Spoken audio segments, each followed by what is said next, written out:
Hello tout le monde, Irvine Félix ici. J'espère que tu passes une excellente journée, matinée, peu importe quand tu regardes la vidéo, j'espère que tu vas bien. Avant de vous laisser avec le commentaire de la séance, je voulais juste vous faire une petite update sur pourquoi cette vidéo est assez simple. Cette semaine, je suis en plein dans mes examens universitaires.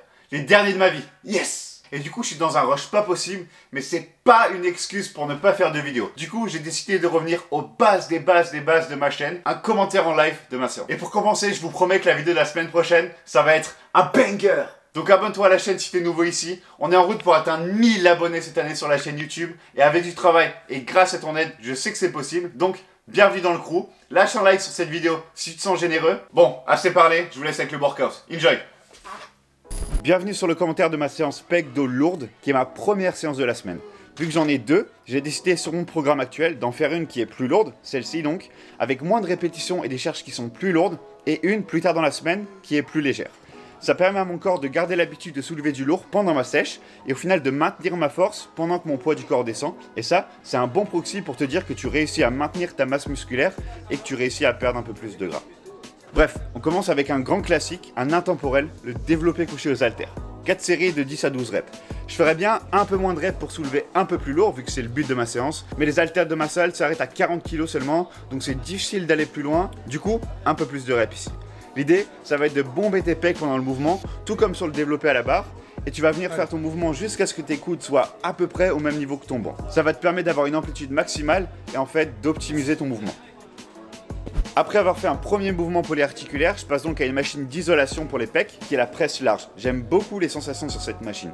Je fais 3 séries de 6 à 8 reps environ.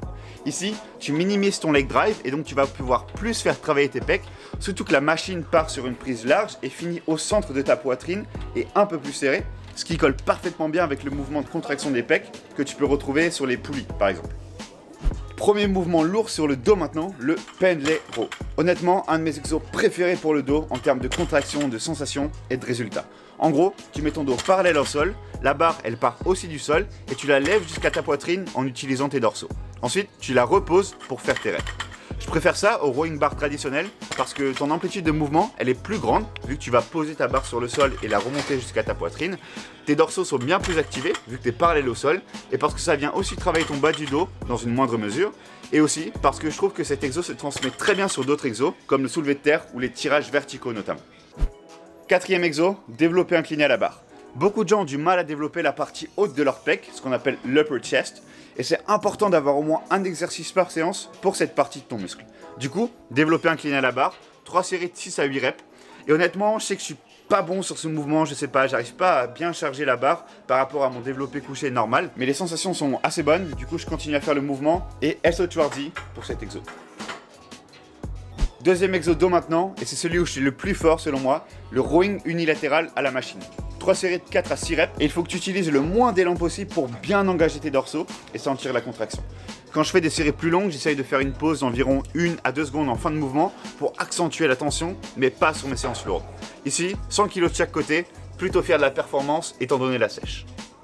Et enfin, pour finir les dorsaux, des tractions au sol en tempo, 3 séries de 8 répétitions. Vu que je sens jamais trop bien mon dos quand je fais des tractions, je suis passé sur une machine qui réplique assez bien le mouvement, mais en partant sur les genoux.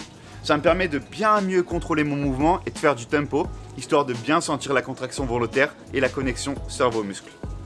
Et voilà, du coup c'est tout pour la séance et le commentaire. Essaye-la sur ta prochaine séance pec dos. Si c'est pas déjà fait, abonne-toi à la chaîne pour ne pas louper les prochaines vidéos. Et surtout, celle de la semaine prochaine qui va être incroyable. Pour ma part, je vais retourner travailler mes examens. Mais n'oubliez pas, exploitez votre potentiel. Peace!